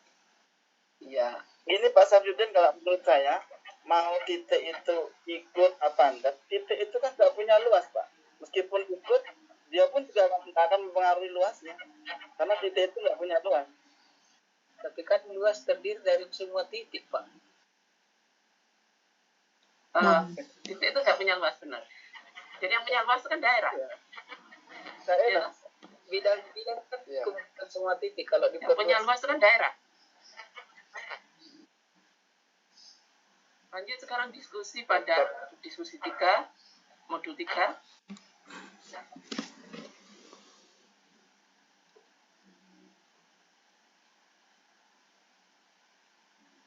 Oke, tentang pengguna matematika. Siapa saja yang berkepentingan dengan matematika, apa saja bidang kajian matematika yang dikaitkan dengan siapa saja penggunaannya dan bagaimana penerapannya. Jadi yang pertama dicari aja siapa saja pengguna matematika. Saya kira hampir semua mata pelajaran lain pengguna matematika. Terus apa lagi? Masyarakatnya. Masyarakat orang awam, terus apa lagi? Orang awam, matematikawan. Langsung dikaitkan dengan bagaimana penerapannya. Tadi yang menyebut orang awam siapa? Ya, penerapannya di mana? Digunakan bagaimana? Matematika. Seperti ibu rumah, ibu rumah tangga menghitung untuk belajar bulanan, kemudian rumah perabotnya bisa seperti itu. Ya. Atau tukang Bu. Ya, betul. Tukang itu harus ada perhitungan berapa katanya yang dibutuhkan, kemudian membuat kuda-kuda di atas atap rumah, itu kan perlu perhitungan semua. Nah, tapi seringkali yang sang tukang itu tidak bersadar bahwa dia menggunakan matematika, ya tak? Dia mampu menghitung itu secara detail, ya. Tapi seringkali bahwa yang bersangkutan nggak sadar bahwa dia itu menggunakan matematika. Seringkali tukang yang kerja di rumah saya itu, saya tanya, Pak, menghitung itu pakai ilmu apa, Pak? Ya, pokoknya karena pengalaman aja ngerti, saya hitung-hitung sendiri gitu. Padahal sasaran tujuan saya apakah menggunakan matematika? Nggak tahu itu matematika sulit katanya. Padahal dia sudah menerapkan matematika secara lebih tinggi kan? Karena bisa, jadi dia bisa menghitung. Misalnya saya tanya berapa kardus keramik yang dibutuhkan Pak? Dia ukur sini, ukur sana, dihitung dia bilang, oh kurang 20 dos. Nah, dia terus tak gini, pakai ilmu apa Pak? Ya itu kan kita gampang aja lihat itu sekarang tingginya sekian, lebarnya sekian, lebar panjangnya sekian. Itu kalau ini ada 4 tembok misalnya, kalau mau di keramik gitu, ini kan berarti butuh sekian. Oh iya, Pak dulu matematikanya SD pinter. Oh saya nggak bisa sama matematika itu apa, itu ilmu sulit katanya. Heran juga kan? Tapi ternyata ketika dia sudah di masyarakat bahwa dia membutuhkan itu, nah, dia mampu menerapkan matematika gitu. Oke? Nah, sekarang rencana berikutnya, saya kira sudah tahu semua ya, sudah bisa siapa pengguna matematika dan penggunaannya bagaimana. Sudah tahu semua. Nah, sekarang berikutnya kita ada web 2 pada pertemuan ke-6, web 3 pada pertemuan ke-9, dan web pada pertemuan web 4 pada pertemuan ke-12. Untuk selanjutnya, apa saya bagi kelompok aja, atau teman yang bagi kelompok, kita buat 3 kelompok kan, tinggal 3 kali pertemuan toh. Ya, nanti akan saya buat grup sendiri aja, akan saya berikan tugas begini. Nanti ada yang presentasi materinya, Kalau ada modulnya, yang wajib bertanya. Modulnya belum dapat ya? modulnya tinggal berapa, Bu? Dari modul 3. Ya, nanti saya infokan ke grup ya. Bu. Nanti di grup aja, Bu. Jadi yang Ya. pertama, saya berharap semuanya membaca. Semuanya membaca. Cuman ada nanti mereka yang saya minta untuk presentasi materi. Kemudian saya minta untuk membuat pertanyaan. Saya minta untuk yang wajib menjawab. Jadi yang wajib menjawab itu tidak harus yang menampilkan. Jawab itu tidak harus yang presentasi. Begitu seterusnya, nanti saya tinggal memberi penekanan atau penguatan atau meluruskan kalau ada yang menyimpang. Itu saja. Oke? Siap, Bu. Ini Ya, Bu. ini jam berapa ini? Jam 19, Bu. Masih 15 menit, Bu. ya, masih lama. Nah, kita lanjut ke diskusi 4.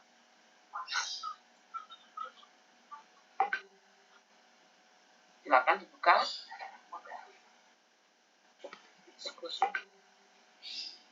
Modul 4 berarti. Modul 4 belum. Belum bisa dibuka ya. Tapi modulnya kan sudah. Ya, ada. Perkembangan pendidikan matematika. Kalau tugas 1 sudah dikerjakan? Perkembangan pendidikan matematika. Tugas 1 sudah dikerjakan? Belum, Bu. Kan harus. Ada tugas 1. Tugas 1 di sesi Nah, kalau 14. tugas 1 dibahas di sini kan harus ada nilai. Nanti kan saya nilai. Jadi nggak usah dibahas. Setelah nanti menjawab semua, kemudian tugas 1 akan kalau perlu dibahas di tugas kedua. Ya, oke, Bu. Siap. Tugas 1-nya baru minggu depan. Baru hari Ya. besok, Bu. Katanya kemarin. Modul 4 itu tentang apa? Tentang teori belajar mengajar ya. Ya, perkembangan pendidikan matematika pada umumnya. Ya. Tentang teori belajar mengajar.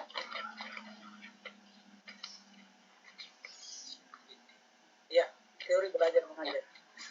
Ya, sekarang silakan siapa yang mau presentasi aja tentang teori belajar mengajar. Nah, ini teori belajar mengajar ini yang saya maksudkan tadi bukan sekedar diketahui kemudian tutup buku, tetapi Bapak Ibu wajib bisa mengimplementasikan di kelas, di sekolahnya masing-masing, wajib bisa mengimplementasikan di karya tulis yang ditulisnya dan diutamakan pada tesis. Ya. Ingat, kalian kan ini jurusan pendidikan matematika semua ya. Jadi saya tidak ingin nanti ada tesis misalnya judulnya pengaruh motivasi siswa dan percaya diri siswa terhadap hasil belajar. Nah, motivasi siswa, kepercayaan diri mahasiswa itu kan ranahnya orang psikolog toh. Ya, ranahnya orang psikolog. Tetapi kalian nanti sarjananya adalah magister pendidikan matematika. Ya, kita ambil ya ranahnya pendidikan matematika aja. Yang urusan psikolog ya diteliti orang psikolog. Ya, jadi nanti tidak ada lagi karena beberapa mahasiswa yang menuliskan tesis pengaruh motivasi siswa dan kemandirian siswa terhadap hasil belajar ini. Mesti saya tolak. Mesti saya anjurkan untuk berbeda. Biarkanlah itu penelitian dilakukan oleh orang psikolog. Tapi bagaimana Bapak Ibu yang sudah mempelajari pendidikan matematika dari semester 1 sampai semester 3 bisa menerapkan di TAPM ini. Carilah variabel-variabel yang misalnya tentang pembelajaran matematika.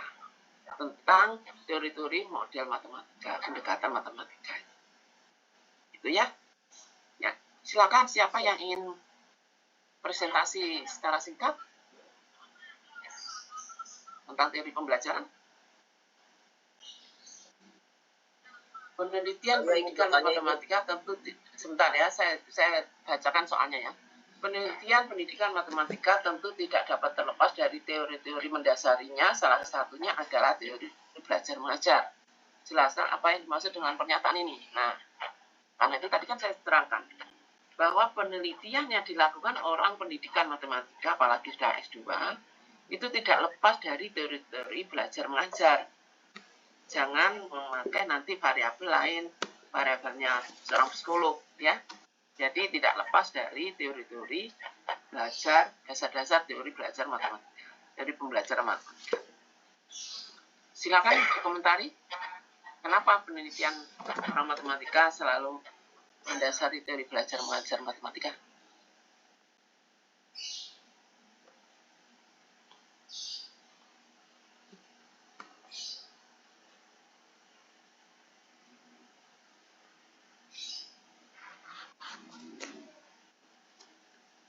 Ayo silakan. Ini Pak Nathan ini sama sekali belum bersuara loh, belum dicentang loh. Yang lainnya sudah saya centang berapa kali, 3 kali, 2 kali. Silakan. Mengapa seorang peneliti pendidikan peneliti orang matematika selalu mendasari dari teori belajar mengajar matematika? Pak Ismail tadi sudah.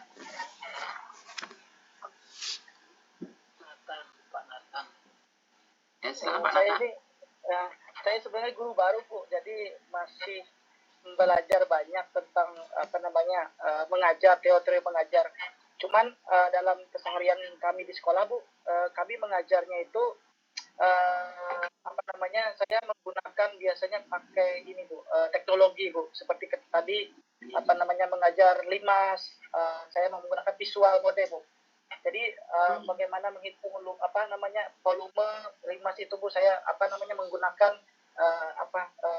langsung gambarnya Bu. Jadi biar bergerak-gerak itu Bu. Jadi biar mereka bisa melihat dengan detail, dengan jelas bagaimana limas itu, luas limas, bagaimana cara menghitungnya seperti itu. Seperti yang dikatakan Pak Saprudi tadi Bu. Jadi ini saya mereview yang tadi Bu. Kalau yang untuk teori pembelajaran memang saya belum menguasai untuk teori-teori belajar karena saya baru Bu mengajar di SMP ini Bu. Ya, sekarang pertanyaannya untuk yang lain juga, mengapa peneliti matematika selalu mendasari pada teori belajar mengajar matematika?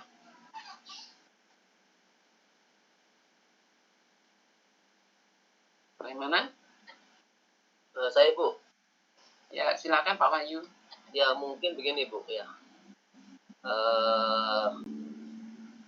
Mengapa peneliti pendidikan matematika selalu mendasari dari teori pembelajaran matematika, karena teori tersebut ya, teori pembelajaran matematika itu akan memberikan dasar dan landasan yang kuat untuk mengembangkan metode ataupun strategi pembelajaran matematika yang efektif ya dan efisien.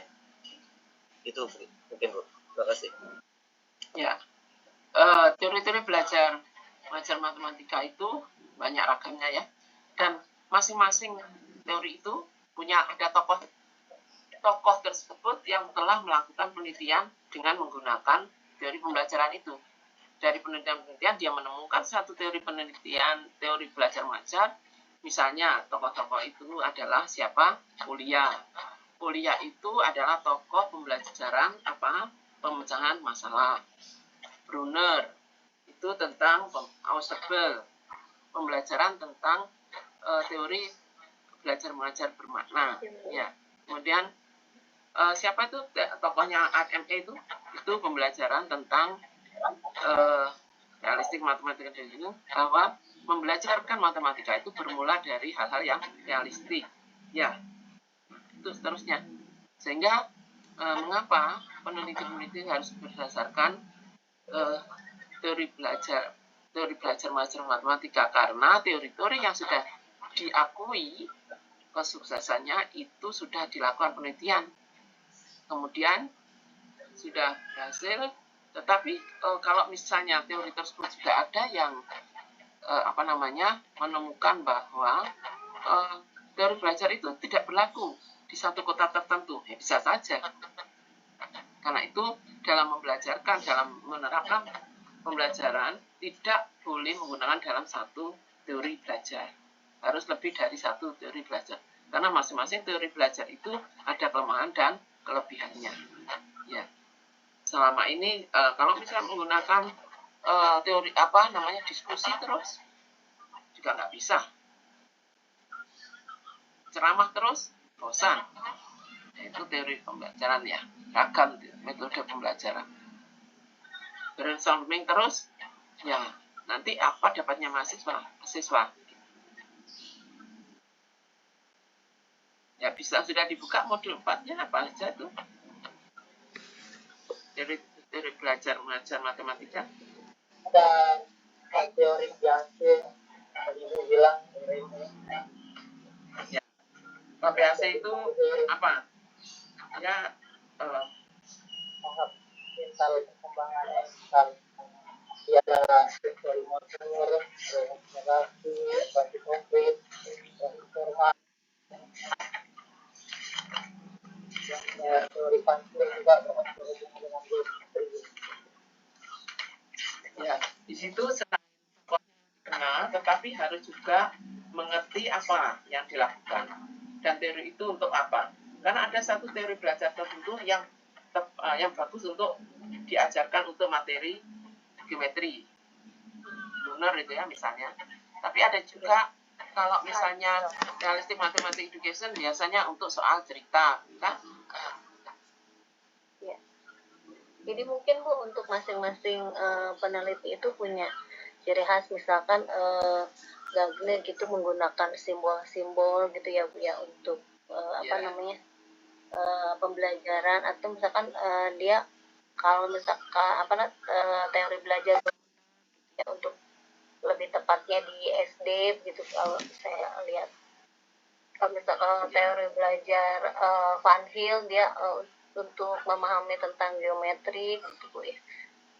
Jadi mungkin masing-masing peneliti itu seperti Robert Gagne itu dia konsep bacanya Robert Gagne. Ya. Mana lanjut? Jadi maksudnya mereka itu memang menggunakan prinsip matematika itu ketika melakukan penelitian menggunakan prinsip pembelajaran matematika. Mungkin untuk situasi-situasi masing-masing berbeda, masing-masing peneliti gitu ya Bu ya. Ya.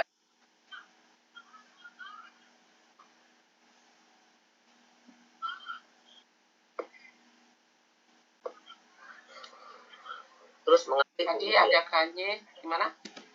Mengapa kemudian beberapa peneliti tadi kemudian mengeluarkan teorinya kemudian hanya pas untuk salah satu cabang dari ilmu matematika, atau karena mereka menyengaja dari awal, atau seperti apa itu Bu? Bisa seperti itu. Ya. Seperti Van Hill itu apa? Juga geometri kan? Karena yang diteliti dia selama itu bertahun-tahun meneliti tentang bagaimana membelajarkan geometri. Ya. Tuh, jadi ya lebih tepat ini. Kalau Brunner itu tentang psikologi ya, Gagne tentang psikologi. Psikologi anak maksudnya, teori perkembangan anak, ya toh? Ya, jadi bagaimana cara menyajikan dan mengaplikasikan teorinya gitu. Disesuaikan dengan materi yang cocok gitu kan? Iya. Oh, jadi kalau begitu teori-teori itu muncul dari para ahli dengan kondisi bahwasanya ahli itu atau pakar itu memang suka duluan gitu Bu ya, dengan suka duluan dengan salah satu cabang ilmu itu, sehingga dia mengeluarkan ya, karena sudah bertahun-tahun dia punya pengalaman, kemudian punya berapa penelitian terkait dengan teori-teori yang untuk menyelesaikan permasalahan di bidang kesukaan dia, maka muncul teori itu gitu Bu ya. Ya. Nah, tapi kalau Gagne itu yang diteliti itu cukup anaknya sendiri. Itu Gagne kan teori perkembangan anak ya, bahwa untuk usia sekian sampai sekian tuh masih dalam tahap apa gitu kan? Itu yang diteliti itu anaknya sendiri. Oh, berarti dia perkembangan usia sampai sekian ini perkembangannya seperti ini. Dia cocokkan dengan anak orang lain. Nah, dia cocokkan dengan lain. Oh, sama. Ya, akhirnya menulis satu buku dan diakui kebenarannya oleh masyarakat. Dan diambil sebagai teori Gagne. Berarti dengan banyak teori masing-masing Bu ya. Misalnya pada saat Ya. dia belajar atas yang disampaikan Pak Wawan tadi, maka dia mungkin dengan spesifikasi tersebut dia bisa menghasilkan teori Bu ya. Bisa. Kalau misalnya teori Gagne itu fungsinya apa? Bahwa memang misalnya siswa SD kan usianya 7 sampai 12 tahun ya. Itu masih dalam tahap operasi konkret ya. Maka jangan diajarkan dengan menerangkan secara abstrak. Matematika sendiri kan ilmu abstrak ya. Nah, jangan diajarkan secara abstrak, tidak akan mampu karena mereka tahap berpikirnya masih tahap berpikir konkret. Nah, itu.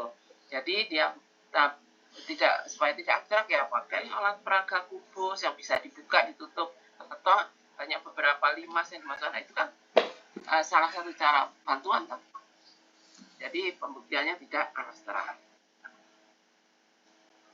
Okay. Kalau belajar dari Gagne tadi Bu ya, bahwasanya penelitian itu sesuatu yang mudah ya, artinya dia bisa meneliti anaknya sendiri begitu ya. Ya. Kemudian bisa ditarik sesuatu yang teori umum gitu ya. Pembahasannya itu bisa dipertahankan kebenarannya. Makanya orang kalau menulis buku itu ada acara di sini, ada buku begitu kan. Nah, acara bedah buku itu kan biasanya akan dikupas oleh yang lebih ahli begitu.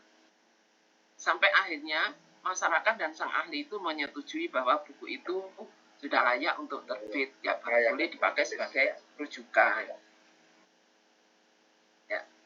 Kalau gitu pendekatannya itu pendekatan yang induktif Ibu ya, dari penelitian yang sifatnya kalau metode pembelajaran kan ilmu sosial, bukan matematika kan? Beda kan loh? Itu tadi kan teori pembelajaran, metode pembelajaran, model pembelajaran itu kan ilmu sosial, bukan matematika. Ya. Yang matematika itu misalnya persamaan kuadrat, gitu kan? Ya, Bu. Ya. Bisa bedakan ya, meskipun teori pembelajaran mendidikan matematika, teori pembelajaran matematika itu tetap ilmu sosial, bukan matematika. Yang matematika kan materinya. Ya, bisa bedakan ya. Oke, sudah. Kalau sudah tidak ada pertanyaan, nanti untuk berikutnya rencana acara web kedua akan saya share ke grup. Oke ya. Makasih. Mohon maaf apabila ada kata-kata yang kurang berkenan. Dan tadi memang kadang ada tamu tuh, kadang ada telepon, sebentar saya tinggal tapi tetap jalan ya. Untuk itu saya mohon maaf atas ketidaknyamanan itu. Saya akhiri. Wassalamualaikum warahmatullahi wabarakatuh. Waalaikumsalam Bu. Terima kasih. Oke. Habis ini Bapak Ibu ada web lain tak, mata kuliah lain tak? Silakan. Klik untuk ngelink berikutnya. Ya. Saya izin live ya, saya juga akan